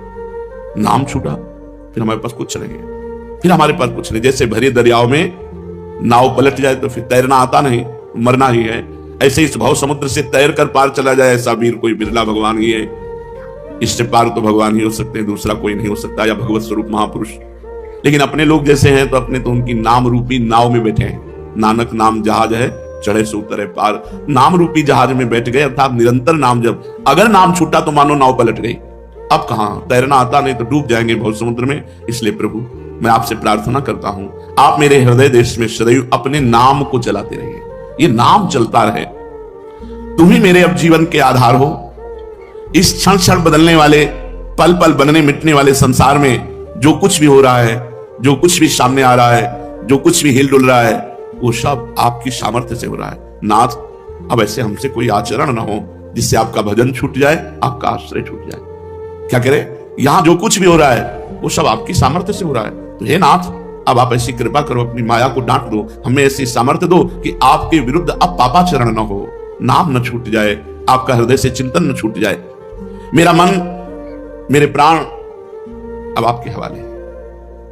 जितना जीवन बचा है वो आपके लिए है, ये प्राण समर्पित मदगत प्राणा, और मेरा मन आपको समर्पित है। आप इसको संभाल लीजिए, मेरे बस का नहीं है कि मैं मन को आप में लगाऊं। मैंने आपको दिया, अब ये भागे प्रपंच में जाए जो भी हो। आप देखो गोस्वामी तुलसीदास जी कह रहे, हाँ हार्यो करि जतन अतिशय प्रबल अजय, तुलसीदास बस होए तबे जब प्रभु पेरक बरजे। प्रभु जी मेरो मन हठ न तजे, हरि जो मेरो मन हठ न तजे। प्रभु मैंने बहुत उपाय करके, और सच्ची कह रहा हूं, बहुत उपाय करके देखा, कभी तो लगा कि नहीं ठीक है, कभी लगा कि जहां थे वहीं हैं, क्योंकि मन की वही सुनना, वही चाल। तो हाँ हार्यो कर जतन, बड़ी साधना करके हार गया। अतिशय प्रबल अजय, बहुत बलवान मन है। अब एक उपाय सुझा है, तुलसीदास जी कहते हैं, तुलसीदास बस होए तबे जब प्रभु प्रेरक बर जाए। इस मन को प्रेरणा देने वाले आप ही हो, मुझे पता है। आप इसे रोक दीजिए नाथ। उस हृदय से प्रार्थना होती है, हे प्राणाराम, मैं अब बहुत संतुष्ट हूं क्योंकि आपका आश्रय मिल गया, आपका नाम जब चल रहा है। आपसे प्रार्थना है, अब जो करूं तुम्हारी प्रेरणा से करूं, तुम्हारे संकेत से करूं, और सही प्रार्थना यह कर रहा हूं कि तुम हृदय में बैठ के करा लेना। हमारा उद्देश्य अब केवल आप है। आप हमारे हृदय में विराजें, प्रेम से विराजें। आपका घर है, ये सब कुछ आपको समर्पित है। आपके सिवा मेरा आप कोई नहीं है। बस आपसे एक ही प्रार्थना है कि मैं आप में तुच्छ नगण्य नाचीज हर समय लगा रहूं। कभी वाणी पाठ, कभी सेवा, कभी नाम जप, कभी कीर्तन, कभी शांत बैठकर मंत्र जप, मैं आप में लगा रहूं। अगर ये नाम जप और आश्रय है तो बड़े से बड़ा पाप नष्ट हो जाएगा और हमें भगवत प्रेम प्राप्त होगा। हमारी आर्त भावना जागृत होगी, जिससे हमें भगवत साक्षात्कार हो जाएगा। भगवान श्री कृष्णचंद्र जी गीता में कहा कि मेरे सिवा इस जगत में कुछ भी नहीं है, किंचन मात्र भी। जैसे सूत की माला, जिसमें मणियां भी सूत की होती हैं और धागा भी सूत का होता है, तो वो पूरा का पूरा माला ही सूत का है। सूत का धागा और सूत की मणियां, ऐसे ही मत्ता परतरम नान्यत किंचिदस्ति धनंजय। मेरे सिवा किंचन मात्र कुछ नहीं है। अब आगे भगवान वर्णन करते हैं, रसोप्यहमप्सु कौन्तेय प्रभास्मि शशि सूर्ययोः प्रणवः सर्ववेदेषु शब्दः खे पौरुषं ऋषु। कुंती नंदन, जलों में मैं रस हूं। जो पंचभूत हैं, इनकी पंच तन्मात्राएं हैं, शब्द, स्पर्श, रूप, रस, गंध। पंचभूतों में जल है, तन्मात्राओं में रस है। ये पांच हैं, ये पांच हैं। पंचभूतों के पंच तन्मात्राएं, जैसे आकाश तो शब्द, वायु स्पर्श, जल रस, अग्नि तेज, पृथ्वी गंध। पंचभूतों का पंच तन्मात्रा का आखिरी स्वरूप है, उनकी अंतिम परिधि। जैसे जल है तो उसकी अंतिम परिणति रस है। तो रसोप्यमास्तु भगवान कह रहे हैं, ये क्यों बता रहे हैं? क्योंकि सब जगह में भगवान की याद आवे। अब हम पानी पी रहे हैं प्यास में, तो जो पानी में रस आ रहा है वो मेरे भगवान है। ब्रह्माकार वृत्ति, भगवान के सिवा कुछ है नहीं। तो जब हम जल पी रहे हैं तो जल में जो हमें तृप्ति हो रही है, जो रस मिल रहा है, वो मेरे भगवान है। भगवान कह रहे रसोहमप्सु कौन्तेय, मैं जल में रस हूं और प्रभास में शशि सूर्य हो, प्रकाश करने वालों में मैं चंद्रमा और सूर्य। हमारी दृष्टि आकाश में गई, रात्रि में देखा साक्षात भगवान चंद्रमा है। कह रहे श्री कृष्ण चंद्र जी कह रहे मैं साक्षात चंद्रमा हूं और मैं सूर्य हूं, सूर्य का प्रकाश हूं। सर्व वेदों में मैं प्रणव हूं। ओम, साक्षात भगवान। जल में रस भगवान, आकाश में चंद्रमा और सूर्य भगवान, वेदों में प्रणव भगवान, आकाश में शब्द ब्रह्म हूं, मैं शब्द हूं। जैसे का, आ गया, आ ब्रह्म है। खा, आ, कोई भी आप उच्चारण करो शब्द अक्षर, उसमें आपको आ मिलेगा। भगवान कह रहे हैं आकाश का तन्मात्रा शब्द है, तो भगवान कह रहे हैं आकाश में मैं तन्मात्रा शब्द हूं और शब्द में अक्षर अक्षर में भगवान व्याप्त है। आ ब्रह्म स्वरूप है। तो आप देखो का खा गा घा आ निकलता चला जाएगा, चा छा जा झा आ सब में एक एक अक्षर में भगवान विराजमान है। जब हम शब्द बोल रहे हैं तो उनमें भगवत भावना है। कोई भी बात कर रहे हैं उसमें आ तो है ना, हर शब्द में काका का चाचा जा ज्ञा यही अक्षर होंगे और हर अक्षर में आ विराजमान है। तो हम जो भी बात करते हो भगवत स्वरूप है। लेकिन भगवत स्वरूप बात करें, हर अक्षर में भगवान विराजमान है, हर अक्षर। इसमें भगवदाकार वृत्ति होगी, जो अनन्य भगवदाकार वृत्ति होती। अब हम जल पी रहे हैं, उसका भगवान। नेत्र खुले, चंद्रमा देखा या सूर्य, ये साक्षात भगवान। आकाश देखा, उसका शब्द भगवान। एक एक शब्द भगवान है, क्योंकि का बोला तो आ उसमें भगवान विराजमान है, ना बोला तो आ उसमें भगवान विराजमान है। हम भगवान के बिना शब्द नहीं बोल सकते, हर अक्षर में भगवान विराजमान है। आकाश में शब्द और मनुष्यों में पुरुषार्थ हो। ये जो प्रयत्न कर रहे हैं आप, जो क्रियाओं में प्रयत्न कर रहे हैं, आप में जो बल है वो भगवान है। भगवान के ही बल से प्रयत्न हो रहा है। आप में जो बल, वो साक्षात भगवान है। आपका बोलने का बल, आपका देखने का बल, आपका चलने का बल, जो आपसे पुरुषार्थ हो रहा है, वो साक्षात भगवान है। मैं हूं, भगवान करें। प्रणव सर्ववेदेषु, तो जैसे भगवान का नाम प्रणव ओम है, ऐसे भगवान के अनंत नाम है। भगवान नाम है, नाम और नामी अभेद। यहां केवल प्रणव का है भगवान ने, तो अन्यत्र भगवान के जो राम कृष्ण हरि जितने नाम हैं ये सब समान सामर्थ्यशाली है। सामर्थ्य, अगर हम नाम जब कर रहे हैं तो वही सामर्थ्य साक्षात भगवान विराजमान है। नाम नामी अभेद जय कृष्ण ते नाम, जो नाम है वही कृष्ण है, जो कृष्ण है वही नाम रूप से विराजमान है। हमारी जिह्वा पे नाम चल रहा मानो हम भगवान में स्थित है। भगवान आगे वर्णन करते हैं, पुण्यो गंधा पृथिव्याम च तेजश्चास्मि विभावसौ, जीवनम सर्वभूतेषु तपश्चास्मि तपस्विषु। पृथ्वी में मैं पवित्र गंध हूं, और कोई भी सुगंध, हर सुगंध भगवान है। भगवान जा रहे हैं सुगंध के रूप में। भगवान बहुत आनंद का विषय है। इससे जब हम जो क्रिया कर रहे हैं हम भगवान को देख रहे हैं, भगवान का सानिध्य है, तभी वो महान भक्त भागवत बनता है। पृथ्वी गंध तन्मात्रा से उत्पन्न होती है, गंध तन्मात्रा रूप से रहती है और गंध तन्मात्रा में ही लीन हो जाती है। गंध के बिना पृथ्वी का अस्तित्व नहीं है। भगवान कहते हैं पृथ्वी की वो गंध मैं हूं। यहां पुण्य गंधा पृथिव्या, पुण्यो भगवान ने शब्द दिया, इसका तात्पर्य है पवित्र गंध। गंध तो दुर्गंध भी है, तो यहां भगवान ने जो कहा, तो भगवान कौन सी गंध है? पुण्यो गंधा पृथिव्याम, प्रभु को जो इत्र समर्पित किया, प्रभु को जो पुष्प समर्पित किया, ये प्रभु की जो प्रसादी है। ये जो गंध साक्षात भगवान है, वो साक्षात भगवत स्वरूप है। पुण्यो गंधा पृथिव्याम च, पवित्र गंध। पुण्यो ने पवित्र गंध, पवित्र गंध जो भगवान को समर्पित की हुई पुष्प है, चंदन है, इत्र है। एक एक जब पुष्प सूंघे तो एकदम आनंदित हो जाए, रोमांच हो जाना चाहिए, मेरे प्रभु की प्रसादी और गंध रूप में भगवान मेरी घ्राणेन्द्रिय से अंदर जा रहे हैं। तेजश्चास्मि विभावसौ, तेज में रूप तन्मात्रा से प्रकट होता है। जो तेज है वो रूप तन्मात्रा का है, तेज अग्नि। उसी में भगवान विराजमान है। तेज, किसी पुरुष में तेज, कहीं भी तेज दिखाए वो भगवान है, उसका तेज। किसी की वाणी में तेज, किसी के नेत्रों में तेज, किसी के चेहरे में तेज, जहां तेज दिखाई दे वो भगवान का स्वरूप है। तेज रूप तन्मात्रा से प्रकट होता है, उसी में रहता है, अंत में उसी में लीन हो जाता है। अग्नि में तेज तत्व माना गया है। तेज के बिना अग्नि निस्तत्व है, कुछ नहीं है, वो तेज भगवान है। व्यक्तियों में, अग्नि में, जहां भी तेज शब्द है वो भगवान है। जीवनम सर्वभूतेषु, संपूर्ण प्राणियों की जीवनी शक्ति भगवान है। हम जी ही रहे हैं भगवान से। प्राण शक्ति संचलित जो हो रही वो भगवान संचलित कर रहे हैं। सब लोग जिससे जी रहे हैं वो कौन है? वो भगवान है। जीवनम सर्वभूतेषु, आप जी ही रहे हैं भगवान से। तो भगवान ने हमारे लिए क्या किया? सब कुछ भगवान ही तो कर रहे हैं। तुम तो केवल मूर्खता से अपना विनाश कर रहे हो, अपना पतन कर रहे हो अहंकार करके। केवल भगवत स्वरूप सब जगत है, सब जी रहे हैं भगवान से। जीवनम सर्वभूतेषु, प्राण शक्ति जो संचलित हो रही, जो प्राण शक्ति है वो साक्षात भगवान है। प्राण शक्ति के बिना प्राणी जी ही नहीं सकता।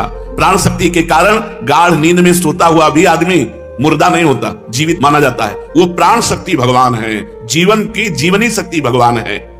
तपस्यास्मि तपस्विषु, जो तपस्वी जन तपस्या करते हैं उनकी तपस्या मैं हूं।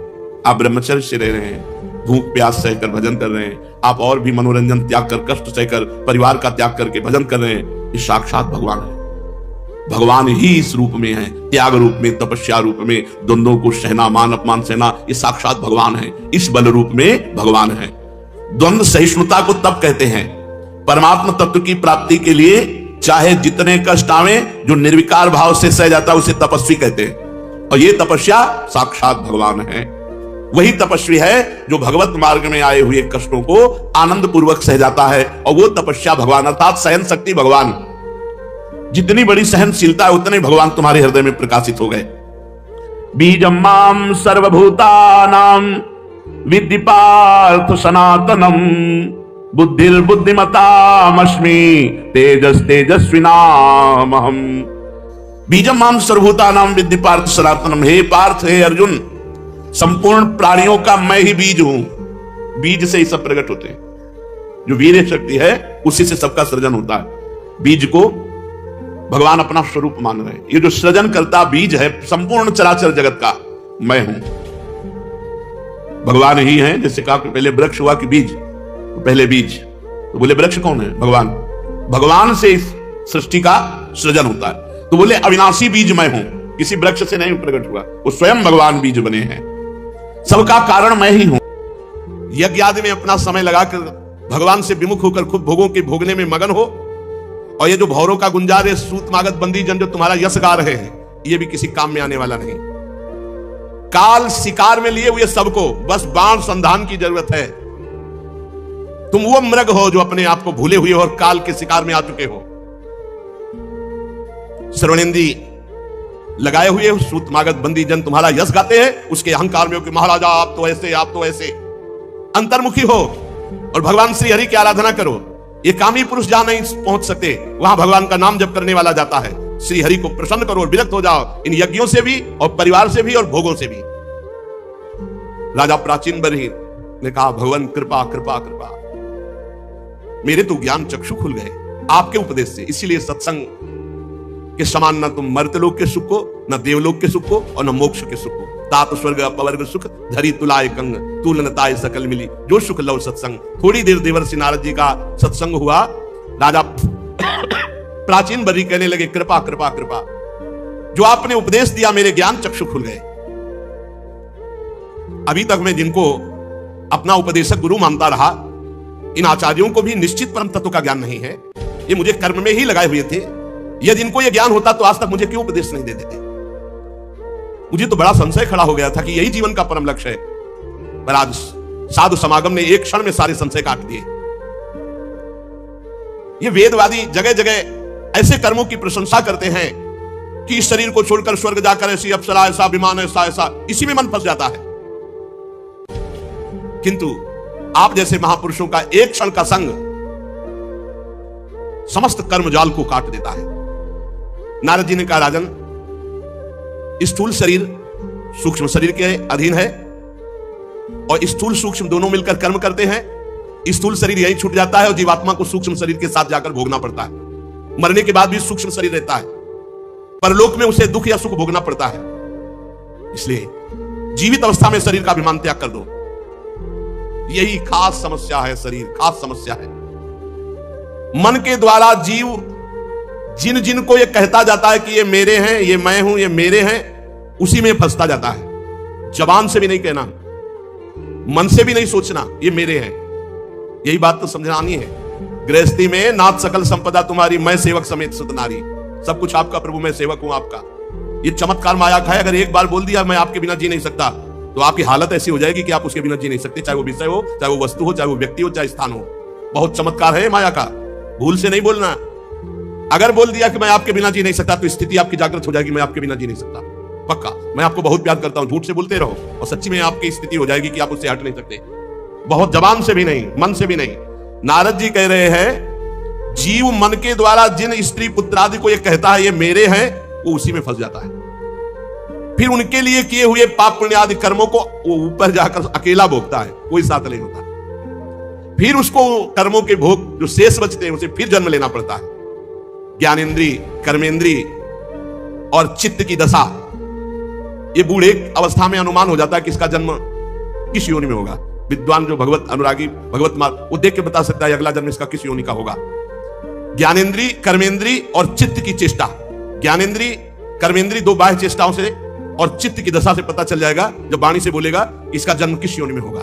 देवर्षि नारद जी कह रहे, ये अनुमान किया जा सकता है। चित्त की वृत्ति ही आगे के जन्म को, अगर चित्त की वृत्ति ही गायब हो गई, भगवदाकार हो गई, तो खत्म हो गया जन्म। जैसे कहते हैं अब हमारा जन्म नहीं हुआ, उसको पता है क्योंकि देख रहा है, अंदर से आ जाता है। जैसे हम भोजन पाके तरफ थे तो अंदर से आता है, अब हमारा काम हो गया, अब हमें भोजन नहीं चाहिए। ऐसे ही अब कृत्य भयो में अंदर से आ जाता है, अब हमारा जन्म नहीं होगा। ये तुम निश्चय मानो, सूक्ष्म शरीर जब तक है तब तक जीव को जन्म मरण के चक्कर में जाना पड़ेगा। स्थूल तो यही छूट जाता है। ये सूक्ष्म शरीर बदलना है, सूक्ष्म शरीर, मन बुद्धि चित्त अहंकार इंद्रिया, राधा राधा राधा राधा राधा, वो बदलेगा। मन राधा में, बुद्धि राधा में, चित्त राधा में, अहम राधा के चरणारविंद में समर्पित। और ज्ञानी दृष्टा भाव साक्षी भाव को सिद्ध करके वो अपने स्वरूप में स्थित हो जाता है इनका। तो ये संकल्प विकल्प रहित होकर अंतःकरण लय हो जाता है, रहता ही नहीं। लिंग शरीर ही नष्ट हो जाता है, सूक्ष्म शरीर ही नष्ट हो जाता है, वो जीवन मोक्ष को प्राप्त हो जाता है। तुम्हारा कल्याण हो, तत्ववेत्ताओं की शरण लेने वाले को विदेह मुक्ति प्राप्त होती है। राजन, मन और इंद्रियों के द्वारा अनुभव में आने वाले पदार्थों को बार बार भोगने की इच्छा का त्याग कर दो, अभी भगवत तत्व का अनुभव हो जाएगा। यही इच्छा भगवत तत्व का अनुभव नहीं होने देती। जिस समय दृष्टि भगवदाकार हो जाती तो संपूर्ण संसार भगवान में दिखाई देने लगता है। राजन, ये गुणों का चक्र किसी को नहीं बख्शता, सबको अपने अधीन किए हुए है। इसलिए नाम जप करो, गुणों से बच जाओगे। ये डर ही डर हरिवंश जिनो भ्रम गुण सलिल पर जी नामन मंगल लोक तिर सुहरि पद भर न विलंब कर। पंच तन्मात्राओं से बना हुआ 16 तत्वों के रूप में विकसित ये त्रिगुणमय लिंग शरीर, इसी में चेतना जीव तन्मयता कर लेता है और वो बार बार जन्म मरण को प्राप्त होता है। इसी को मिटाना है। तुम तृष्णा छोड़ो, मरण काल तुम्हारा उपस्थित होने वाला है। बड़ी कृपा है जो सूचना मिल जाए। दूसरा शरीर प्राप्त करने की इच्छा मत करो। इस शरीर का अभिमान छोड़ो कि मैं राजा हूं, और अपने लिंग शरीर को भजन के द्वारा भस्म कर दो, तो ये तुम्हारा आखिरी जन्म हो जाएगा। और जब जीव भोगों का चिंतन करके मरता है तो फिर अविद्यावश नया जन्म ग्रहण करता है। भगवत चिंतन, भोग चिंतन हटे। कर्म बंधन से छुटकारा पाना चाहते हो तो राजन भगवान श्री हरि का भजन करो। सिर्फ अब भगवान श्री हरि का भजन हो गई बहुत यज्ञ और सब। श्री मैत्री जी कहते, विदुर जी, जब भक्त श्रेष्ठ नारद जी ने राजा प्राचीन बर्हि को ऐसा उपदेश किया और कहा श्री हरि के भजन में लगो और अंतर ध्यान हो गए, तो प्राचीन बर्हि जी भगवान कपिल देव जी के आश्रम में गए और समस्त राजपाट आसक्ति सबको छोड़ करके एकाग्र मन से भगवान का भजन किया और भगवान के सारूप्य परम पद को प्राप्त हुए, सारूप्य मोक्ष को प्राप्त हुए। देवर्षि नारद जी के मुख से निकला हुआ ये भगवद यश पुरंजनोपाख्यान जो सुनेगा, मनन करेगा, उसकी भगवान श्री हरि में भक्ति हो जाएगी। यदि इस कथा को सुन करके और संसार चक्र से भटकना नहीं मिटा तो तुमने सुना ही नहीं। एक बात केवल पकड़ लो, नाम जप हर समय करो, हर समय नाम जप। यही बहुत भयमय संसार है, बहुत भयमय। हमारी प्रार्थना मान लीजिए जितना समय है इधर उधर छोटे मोटे कार्यों में मत, जो गृहस्थी के कार्य कर रहे हो भगवत अर्पित करो, नाम जप, नाम जप। देवर्षि नारद जी ने क्या बताया, इतने बड़े याज्ञिक प्राचीन बर्हि जी, इतने बड़े याज्ञिक कि पूरे भारत भूमि में कोई इतनी जगह नहीं रह गई थी जहां यज्ञ ना हो। ऐसे कुछ तभी बर्हिसर इनका नाम पड़ा। नाम जप करो, ये जीवन का सार। उठते बैठते चलते फिरते खाते पीते सोते जागते नाम जप, और ये जरूर निश्चय कर लो कि मुझे भगवत प्राप्ति करनी है। इस निश्चय में बहुत बड़ी पवित्रता है। भगवत प्राप्ति करनी है, ये संकल्प करोगे, निश्चय करोगे, इसी में बहुत बड़ी पवित्रता है। ये आपको बहुत पावर देगी, बहुत सामर्थ्य देगी। प्राचीन बर्हि जी ने कपिल आश्रम में अपने शरीर को भगवत चिंतन करते हुए छोड़ा तो सारूप्य मोक्ष को प्राप्त हुए। इधर इनके पुत्र जो प्रचेतागण हैं, भगवान रुद्र ने जो उपदेश किया था, तो समुद्र में खड़े होकर के वो भगवान रुद्र के द्वारा दिए गए स्तोत्र का 10,000 वर्ष तक जप किया। इसीलिए कलयुग की जय हो। अपनी तो आयु ही 100 वर्ष है। 10,000 वर्ष तक जब तपस्या किया तो भगवान प्रसन्न हो गए और आए। गरुड़ जी के कंधे पर बैठे हुए श्री भगवान मानो सुमेरु के शिखर पर श्याम घटा छाई हो। सुमेरु जैसी कांति गरुड़ जी की और श्याम घटा कांति भगवान श्री हरि की। मनोहर पीतांबर, कंठ में कौस्तुभ मणि, अपनी दिव्य प्रभा से सब दिशाओं के अंधकार को दूर कर रहे थे। बहुत ही तेजोमय आभूषण भगवान धारण किए हुए थे। मनोहर मुखमंडल की अपूर्व शोभा थी। मस्तक पर झिलमिलाता हुआ मुकुट शोभायमान, और भगवान के जो देवता मुनि पार्षद गण वो सब हाथ जोड़े खड़े। गरुड़ जी के पंखों से साममय ध्वनि हो रही थी, सामवेद की। अजान बाहु लंबी भुजाएं, वनमाला श्री चरणों तक। इस प्रकार प्रचेता गणों ने दर्शन के सामने गरुड़ पर विराजमान भगवान श्री हरि के। श्री भगवान ने प्रचेता गणों से कहा, राजपुत्रो तुम्हारा कल्याण हो। तुम सब में परस्पर बड़ा प्रेम है, प्रेमवश तुम एक ही धर्म का पालन कर रहे हो। तुम्हारे इस भ्रातृ प्रेम को देखकर मैं बहुत प्रसन्न हूं। दसों एक ही कार्य, और तुमने 10,000 वर्ष तक दसों ने मिलकर के